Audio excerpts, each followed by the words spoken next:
আসসালামু আলাইকুম এভরিওয়ান। শীতে পিঠা না খেলে কি আর শীত মনে হয়? তাই আমিও বানিয়ে নিলাম পাটিসাপটা পিঠা।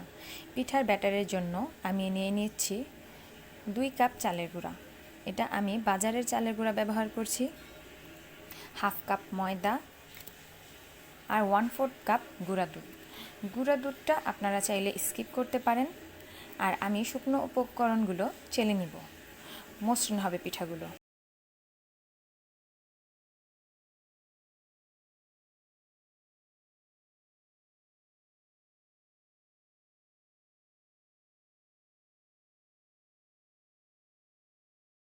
অল্প লবণ দিয়ে দিচ্ছি টেস্ট অ্যাডজাস্টের জন্য।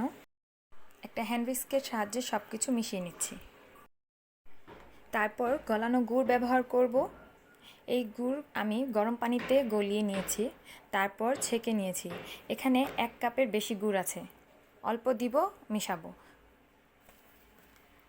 সবগুলো একসাথে দিলে কেমন দলা পেকে যাবে, তাই অল্প অল্প দিচ্ছি আর মিশাচ্ছি।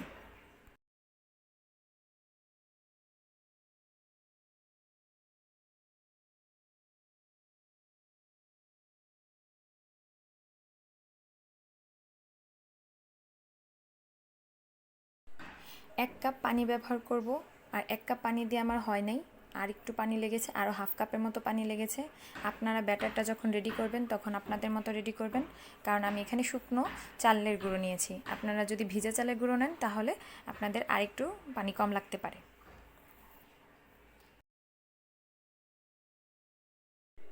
এই পর্যায়ে আমার কাছে মিষ্টি কম মনে হয়েছে, তাই আরও অ্যাড করছি। এটা গলানো গুড় বাজারে ব্যবহার করছি আমি। আর আমার ব্যাটারটা রেডি। এই 1 ঘন্টা পর দেখছেন আমার ব্যাটারটা কি সুন্দরভাবে সেট হয়ে গিয়েছে। এখন আমি পিঠাগুলো তৈরি করে নিব।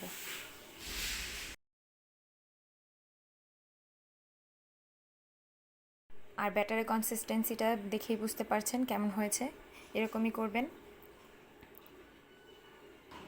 আর এই তো আমি প্যানে একটু তেল নিয়ে নিচ্ছি। এই তেলটা আমি একটা কিচেন টাওয়ালের সাহায্যে মুছে নিচ্ছি। এই কিচেন টাওয়ালটা বারবার ব্যবহার করব। তারপরে দিয়ে দিচ্ছি ব্যাটারটা আমি একটা মেজারমেন্ট কাপের সাহায্যে দিয়েছি, যাতে আমার সবগুলো পিঠাই এক সমান হয়। এই পর্যায়ে চুলার আঁচটা কম রাখতে হবে। একটু অপেক্ষা করব হয়ে আসা পর্যন্ত। আর আমি এখন ভিডিওটা স্কিপও করিনি আর ফাস্ট ফরওয়ার্ডও করে দেইনি, আপনাদের সুবিধার জন্য, যাতে আপনারা বুঝতে পারেন কখন হবে। আর আমার ভিডিওগুলো ভালো লেগে থাকলে অবশ্যই লাইক দিয়ে দিবেন, চ্যানেলটিকে সাবস্ক্রাইব করে পাশে থাকবেন।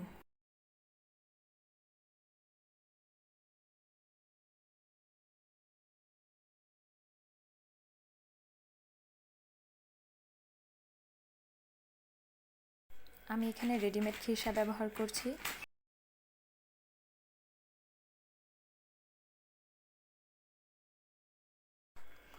অল্প একটু খিরসা দিয়ে দিব, দিয়ে সাথে সাথেই ফোল্ড করা স্টার্ট করে দেব।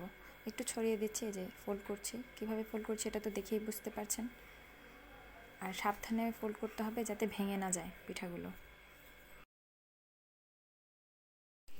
অল্প করে ফোল্ড করব আর একবার করে চেপে চেপে দিব। একটা ফোল্ড করব আর একবার চাপবো। এভাবে করে করলে সুন্দরভাবে হয়ে যায় পিঠাগুলো, না হলে ভেঙে যেতে পারে, যে একবারে ট্রাই করতে গেলে ভেঙে যেতে পারে।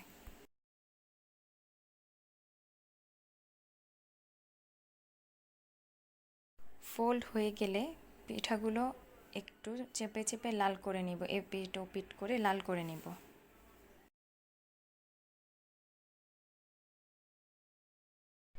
কাজটা একটু সময় নিয়ে করতে হবে, কারণ পিঠাগুলো ভেঙে যেতে পারে। আস্তে আস্তে করতে হবে। এটা আমি আস্তে আস্তে করে নিচ্ছি আর আমার পিঠাগুলো রেডি হয়ে যাবে। এভাবেই আমি সবগুলো পিঠা রেডি করে নেব। এই তো একটা উঠিয়ে ফেলছি, দেখতেই পাচ্ছেন কত সুন্দর হয়েছে। একটুও ভাঙেনি, মসৃণ হয়েছে। আরেকটা দিয়ে দিচ্ছি আপনাদের সুবিধার জন্য, আরেকটা দেখাচ্ছি আমি। এখানে ব্যাটার দিয়ে দিলাম। অপেক্ষা করব হয়ে আসা পর্যন্ত। আমি আরেকভাবে ফোল্ড করে দেখাবো, নতুনদের উপকারে আসতে পারে। খিরসা দিয়ে দিচ্ছি, খিরসা দিয়ে উল্টে নেব। এই ফোল্ড করাটাই আমি দেখাচ্ছি নতুন ওয়েতে।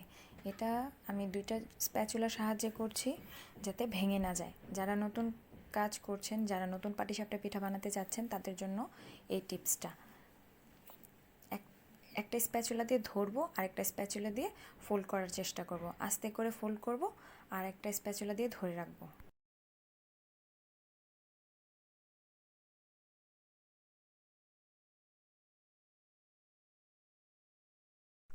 যদি আমার টিপটা আপনাদের ভালো লেগে থাকে অথবা আপনাদের কাজে এসে থাকে তাহলে অবশ্যই কমেন্ট করে জানাবেন।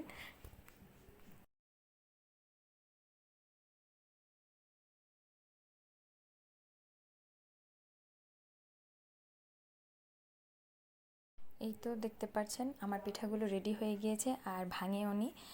যারা মনে করেন যে ভেঙে যেতে পারে এভাবে করলে ইনশাল্লাহ ভাঙবে না। এই তো আমার পাটিসাপটা পিঠাগুলো রেডি।